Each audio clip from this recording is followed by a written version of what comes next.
Does that work? Okay. You know, All right. So, what we're going to be talking about tonight is justice. I actually polled your parents back in the fall and asked them what is something that they would like to see you guys go through during the spring, and justice was the one that really came out as the winner. So, as we go through talking about justice, we're going to see that there's more to it than what we might expect. So, that was supposed to be all animated and go on different clips, but whatever. Okay, so where do we get our idea of justice from? Justice League. Okay, yeah. When I actually did a search for justice on Google, Justice League was like the biggest thing that popped up. Yes, good job. The internet. What do you mean the internet? You look it up and you figure out what it Okay. is. Okay, so that's where you can get the definition of justice from. But what about, I mean, just our whole sense of justice? Like, I mean, as soon as I gave Trinity the advantage, you guys were all looking at me like, this is weird. Why? Why was it weird? I mean, Trinity won the match, so why shouldn't he be rewarded? Huh? Okay. Justice, was it fair? It wasn't fair. Yeah. What did you say, Hudson? I don't even remember. Okay. Sorry, my voice is still recovering from the lock-in, so. Have lots Yeah. of yelling? Huh? Have lots of yelling? Oh, yeah. Mm. Yeah. We were screaming out instructions quite a bit, so it was fun. Yes. But yeah, I mean, we get this idea of justice from fairness, right? I mean, if Skylar was to hit Jeff, justice, our normal idea of justice would say what? Why do you Jeff him back. Jeff him back, right? Which is not in my nature to do. I'm just saying. All right. I mean, if somebody steals from you, what does our law say? Still back. Take him to jail. Take him to jail. Okay. What else? Justice system. Repercussions. Huh? There has to be repercussions. Yeah, yeah. There has to be some kind of punishment. There has to be some kind of consequence for their action, right? Which ties into the justice system. Yeah, exactly. I mean, when you think of justice as far as like law and such, what usually comes to mind? What picture? People being thieves. Huh? Being thieves. Like Oh, being thieves. Okay. Most cop movies are always like talking about stealing. Stealing. Okay, sorry. Okay. What other image comes to mind when you think of justice? The police. Police. What? Courtroom. Okay. Court. Yeah. Where's my markers? They're over here. I'll go over here. Okay. How many of you guys have seen this little deal? If I can remember how to draw it right. It's the level. It's the level. Yeah, it's the scales, right? Scales. And I know that there's more to it than that, but I'm a terrible artist, so yeah, that's what you get. But yeah, I mean, if you search for justice, you're either going to get, Justice League, or you're going to get a scale. Okay. Why is a scale a pretty typical symbol for justice? Well, I think it almost goes Because back what you to did is what has to even out for what you have to pay. Exactly. It's the idea of evening things out, right? So the next question becomes, how do we create justice in our society? Like, I mean, how do we currently do it? How do we create justice in our society right now? Through the law. Okay, through the law. Now, I think what you're talking about is like police, right? Okay, what are some other ways that we create justice? And I'm not saying you're wrong. That is definitely one way that we create justice. But there's another way that we create justice as well. Through discipline. Okay, yeah, I didn't think about that one, but just like natural Spare the discipline. life of a little child. Yeah, exactly. Yeah. Yeah. So you're right. I actually didn't have that one in my notes, but yes, that is another way that we create justice. Is we discipline. Yeah. What about legislation? I don't know what that is. When like Congress passes a law. Okay. Yeah. That's a way that we create justice in our system right now. I mean, if the law determines, if the land determines that something isn't right, then we pass a law and say you can't do that, okay? And that if you do that, there's going to be repercussions for it, okay? So, what's the problem with this idea of justice? Is there a problem with this idea of justice?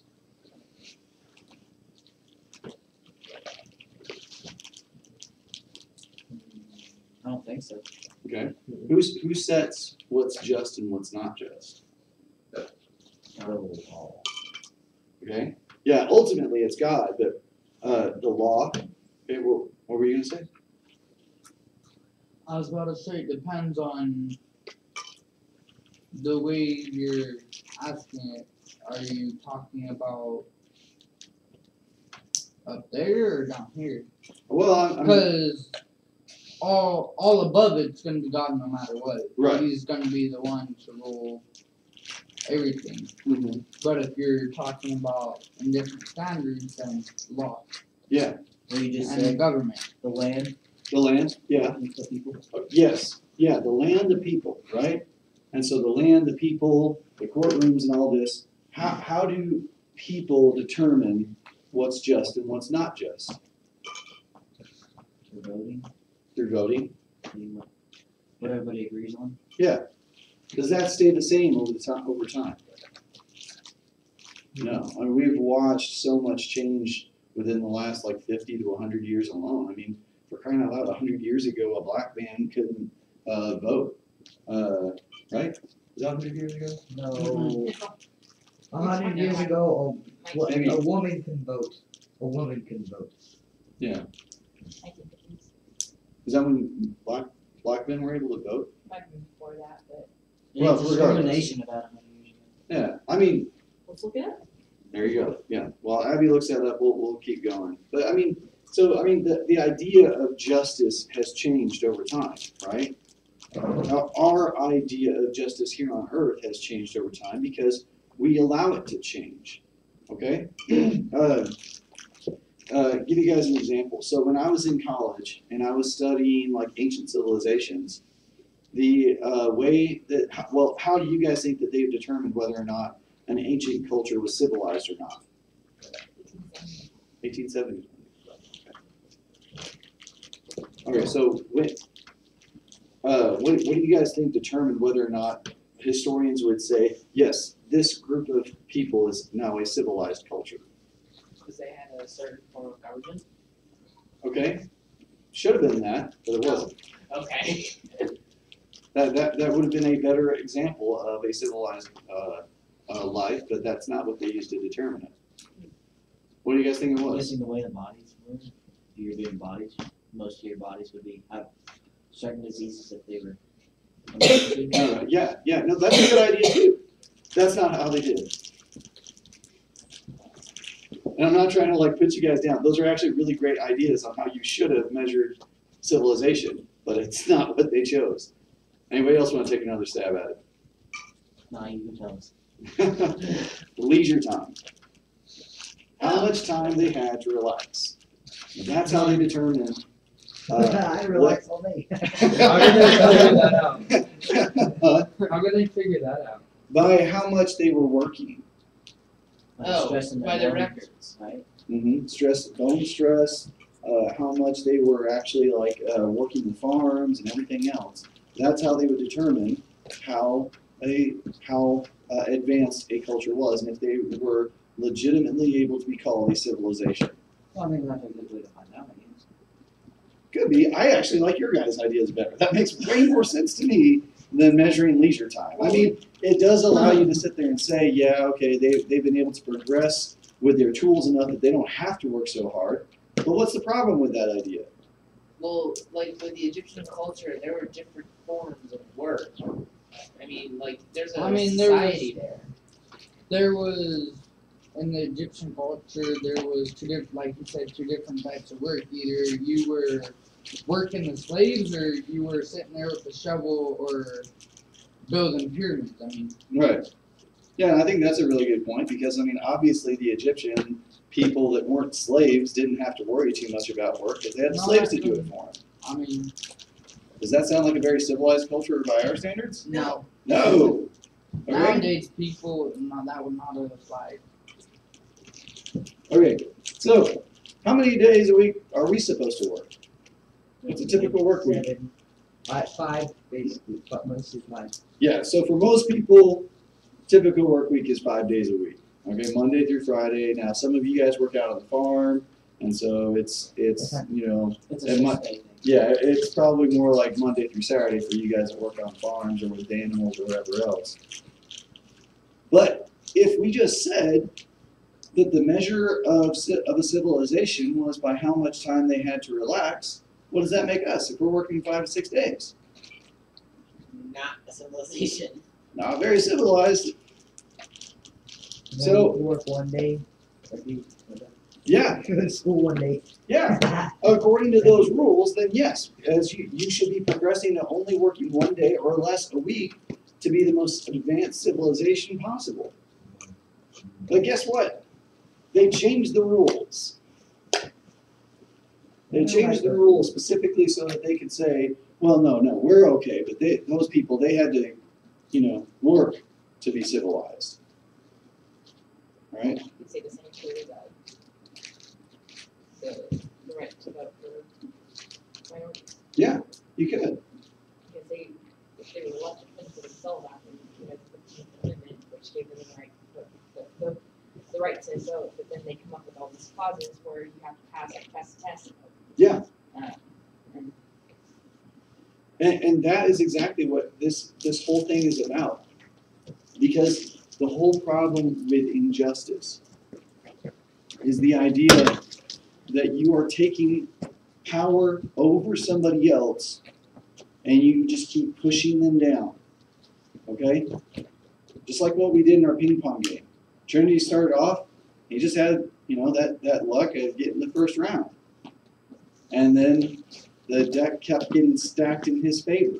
And so he was able to just continue to just make it ridiculous. Even on times when Trinity should have not gotten the round, and it should have gone to Jeff.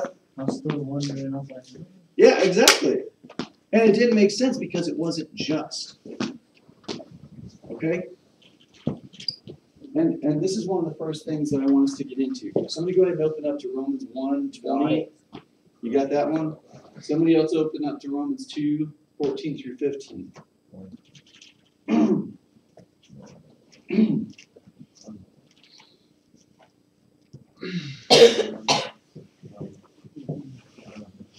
I got this one. Okay. Let's see.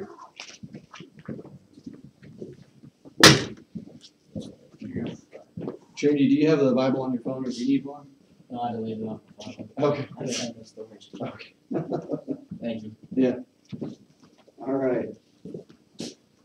So Romans 1.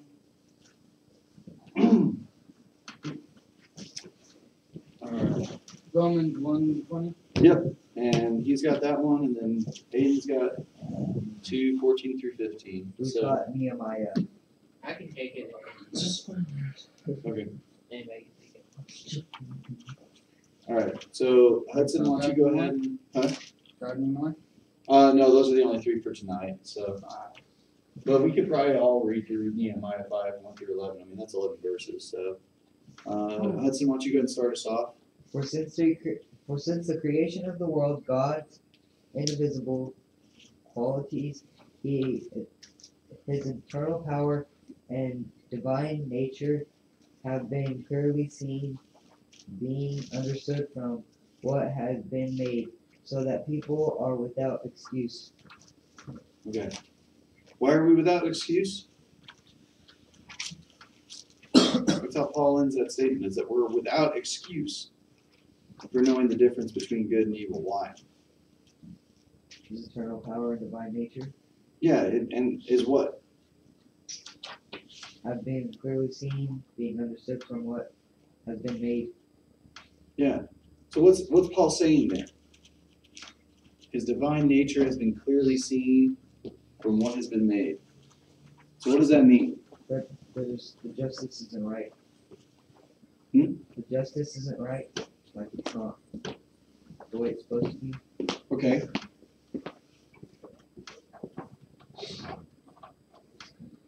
So then we're like, we don't have an excuse Yeah. Why? Why do we know? because we know what's right and what's wrong. Yeah, and how do we know what's right and wrong? We know our differences. Okay. Kinda like how they are trying to. Yeah, you could tell that this was wrong, but I mean, what drives that sense of this is wrong? What we've been taught. What we've been taught. Hudson just read it just a second ago. Have been clearly seen, being understood from what has been made. What's been made? Well, Everything, right? Yeah. And so, what's Paul saying by what it's been clearly seen by what's been made? Can you tell the difference between right and wrong because of the way that God made the world? Yeah. Yeah. That's exactly what he's saying right there, is that God built the world in such a way that we have no excuse to say, well, I didn't know. There's no reason for it. You can tell. It's built into your DNA. You know, I mean, yeah, you guys have been raised a certain way, but I mean, I don't think you even would have to have been raised a certain way to have known that when we were sitting there stacking the deck against Jeff over there, that, I mean, just like Trinity said, I mean, he was able to sit there and go, this ain't right. I mean, you guys can tell that there's something wrong there. Okay?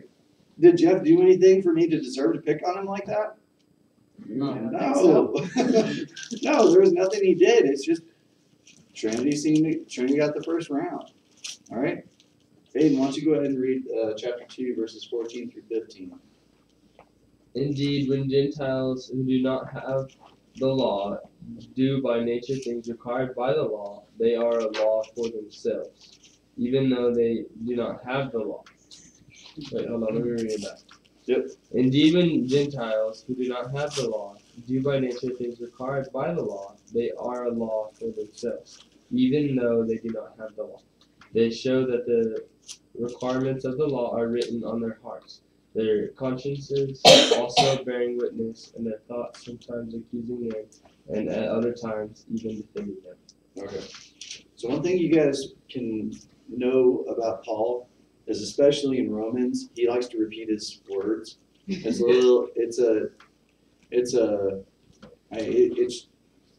basically his way of showing that he's really good at writing like this. But I mean, he's not like using it to brag or anything. It's just he's good at writing. But so what's he saying there? Saying that they don't, even people without the law don't have the excuse because they still know what's wrong and what's right. Exactly. And why? How do they know what's wrong and right? It's written in their hearts. Exactly. And so even if somehow you missed the message of right and wrong built into the world, it's built into your DNA. There's no reason for you to not know the difference between right and wrong. Okay? And that's what Paul is getting at here, is that we have no excuse. We know what justice is because it's tied to God's own nature.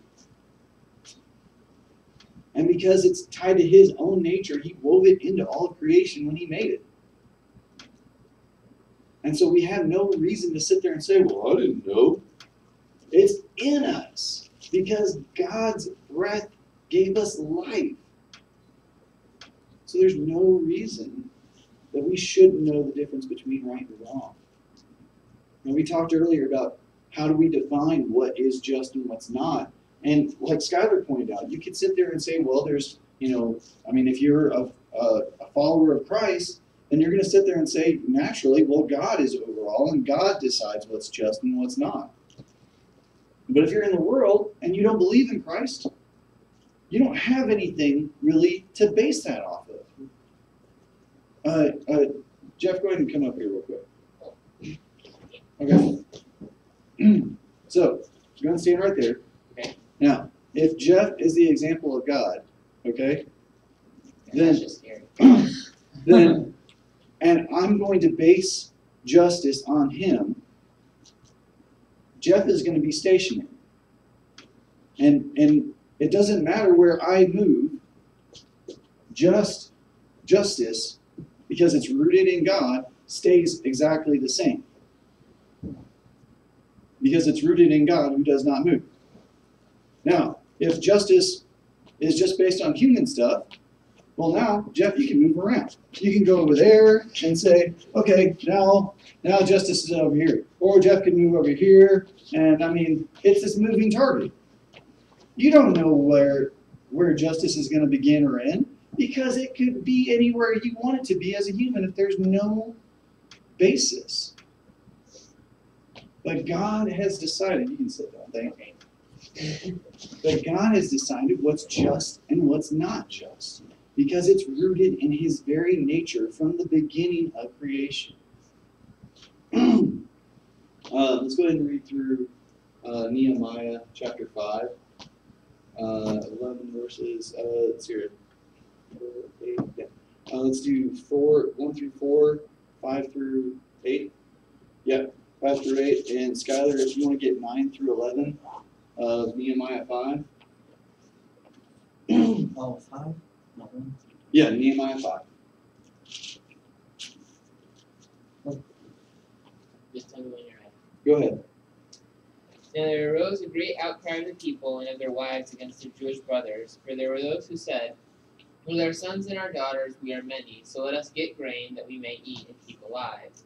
There are also those who said, we are mortgaging our fields, our vineyards, and our houses to get grain because of the famine.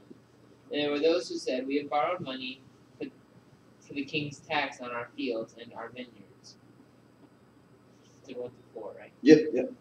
Yet now our selfish is the flesh of our burden, our children is the children, and the love will we bring into judge our sons and our daughters to be servants, and some of our daughters are brought to indulge already. Neither is not our power to redeem them, for other men have our land and vineyards. And I am very angry. I heard this. There I cried these words.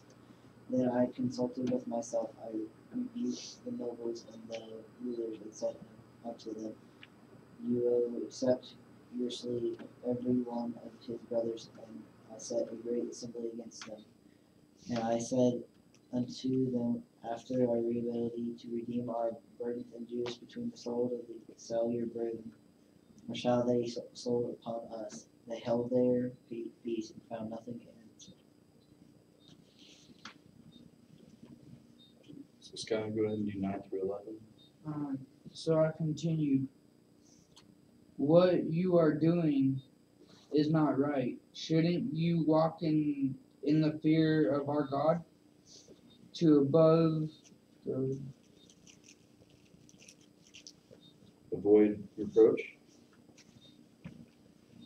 to avoid the reproach to our guilt, Gentile. Gentile animals. I and my brothers and my men are also leading the people money and grain.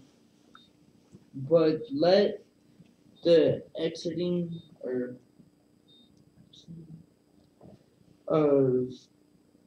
hold on. Yuri stop. Do I read 11? Or Oh yeah, go ahead and read 11. alright. Give back to them immediately their fields, vineyards,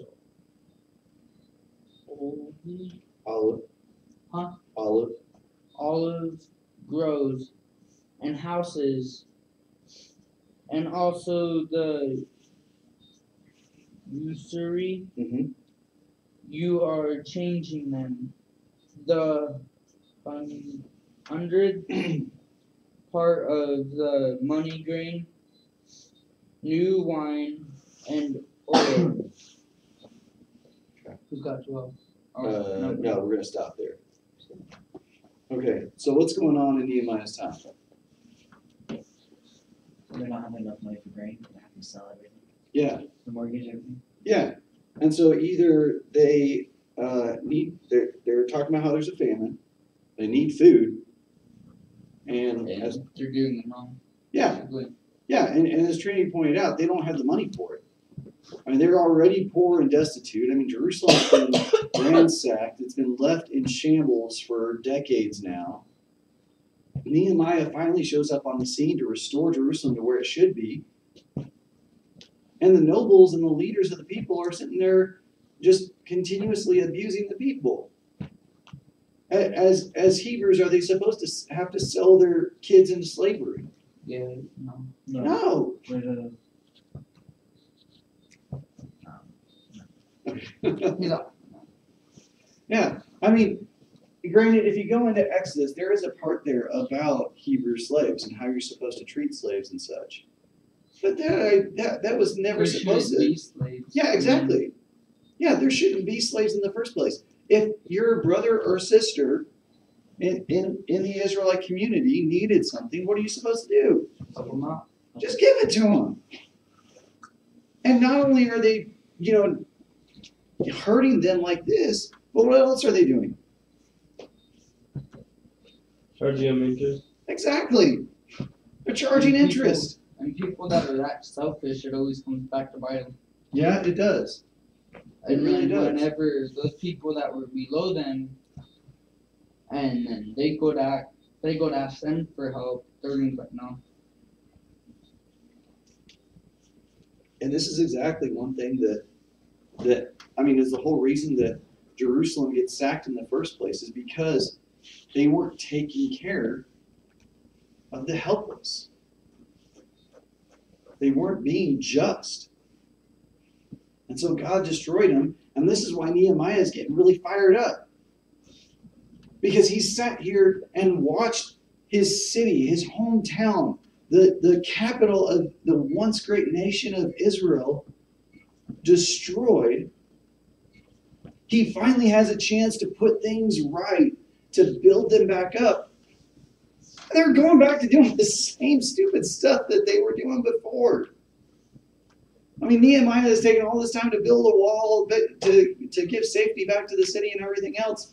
And if they keep acting like this, what do you think is going to happen? Bite in the hand, that's what they expect by. Do you think that they're going to just let Jerusalem continue to be? No. And it's not a matter of Persia or Greece or anybody else that's going to just sack it. It's going to be that God is going to allow this disaster to come upon them again because they're still not doing what they're supposed to be doing. And so this is the disaster that's waiting for them. But Nehemiah gives us a wonderful example of what we should do. We create justice in this world by intervening on behalf of others, by making their life our life. And so, I mean, like when we were playing ping pong earlier, Hudson was sitting there just about ready to go over there and start playing with Jeff because he knew this isn't right. I mean, he could tell there's no way Jeff's going to continue winning. I have really quick reflexes. I mean, yeah. and so I had to specifically stop it for the purpose of the example that I was trying to lead into. But this is exactly what we're supposed to do, is that if we see somebody else in trouble, if we see somebody else that's hurting and struggling, is that the way that God made this world to begin with? No. No. No. The whole idea of being in Christ is to return things back to the way that they should be.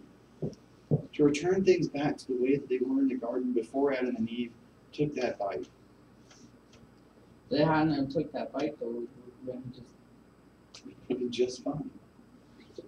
And so this is the thing that we have to keep in the back of our mind, is that when we see somebody that's hurting, somebody that's being mistreated. Granted, there still would have been, sorry, I didn't mean to interrupt. It's okay. Granted, there still would have been sin, but Well, if they hadn't taken the bite, there wouldn't have been. true. So yeah, when we see somebody that's hurting or being mistreated or taken advantage of, it's our job to speak for them, to make our life their life. Sorry, reverse that. To make their life our life, right? Yeah. So that we can sit there and speak up for them and be that sacrifice like Christ was. So the goal of the kingdom living is to bring this world back into the image that God originally intended. And just as Christ died to plead our case, we need to be willing to sacrifice ourselves for the sake of others. That's justice. When we're willing to sit there and say, that's not right, that doesn't match up with God's kingdom, that doesn't match up with the image that God has set out, and I'm going to step in to intervene, that's when we truly live the life of Christ. Because Christ, who saw what was happening to us, knew that there was no way we could get out of that mess of sin on our own. And so he stepped in and took our place. Yeah, he fixed it. Yeah. He offered himself on our behalf so that we could be restored. Not all of us are though.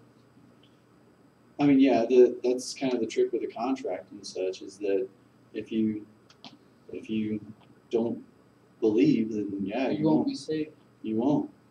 And you need to follow God's instructions. I mean, like we've said in class before, even if you're baptized, if you don't act like Christ, if you're not being continuously transformed into his image, and that's not a matter of just, oh, well, I'm trying, but, I still have this stuff in me. That's grace, okay? If you're actively pursuing to be transformed by Christ, then God's grace is going to cover it. It almost makes me think about in the Bible how they're talking about if you believe in God, or like all the Christians, they would put lamb blood on the doors. That was Israel during the Passover, yeah. That kind of reminds what we just talked about. That kind of reminds me of Yeah. Yeah, that the whole reason that the Passover, that Jesus dies at the Passover, is because he's taking the place of that lamb. He is putting his blood on the door so that death will pass over us and we can live. I mean, there's a perfectly good reason. There's a ton of symbolism in Jesus' death on the cross at Passover. And wasn't the blood of the lamb like kind of representing Jesus' blood? Yeah. Or kind of like in a way. Yeah. Because the lambs were used for sacrifice. Yeah, exactly. Yeah. If you go into Exodus and you read through that part, they talk about the type of branch that they're supposed to use to put the blood on the doorpost, and it's a hyssop branch. Okay. Mm-hmm. If you go into the Gospels and you look at, I don't remember which one it is, but there's one, at least one of the Gospels where they talk about how they lift up a sponge to Jesus to give him a drink. They put it on the branch of a hyssop. Okay? God ties it all in together. And it also wasn't always lambs. Huh? It also wasn't always lambs. For Passover it was. For Passover it was always a lamb. For other sacrifices they could use cows or sheep or goats, or there was a whole lot of technicalities behind what could be sacrificed. It wasn't John, but it was somebody else. Didn't he have to like sacrifice his son or something like that? Abraham, yeah. And in that case, God provided the ram to take the place of the sacrifice. And a lot of people have talked about how that, illusion is the idea of Christ, stepping in to take the place of our sacrifice and such. So, yeah. Good stuff, guys. Okay, so Sunday, we've got our movie night. We're going to just do it here at the building. I'll be right after evening worship, 6 to 8. We've still got like 9 or 10 pizzas stashed away in the freezer from the lock-in that we haven't even touched yet. So is pizza good for dinner? Yeah? Okay, cool. All right, so there's dinner. If you guys wanna bring, drinks and chips and such, I would say just bring drinks and. Okay. Cause we got tons of chips left over out there, so. Do y'all not have very many people or what? No, we did, it's just, I overestimated on how many pizzas I needed. How many people did show up? 25, Oh. Yeah. It's not so, our biggest, but no, yeah, the May lock-in was definitely our biggest, we had like 40 or 50 kids that time. Too much. yeah, it kind of was. So, Because everybody kept on running into each other in the room. yeah, we still had people running into each other. What'd you do? My brother hit his left leg, or he broke it on my face. Broke it. Where he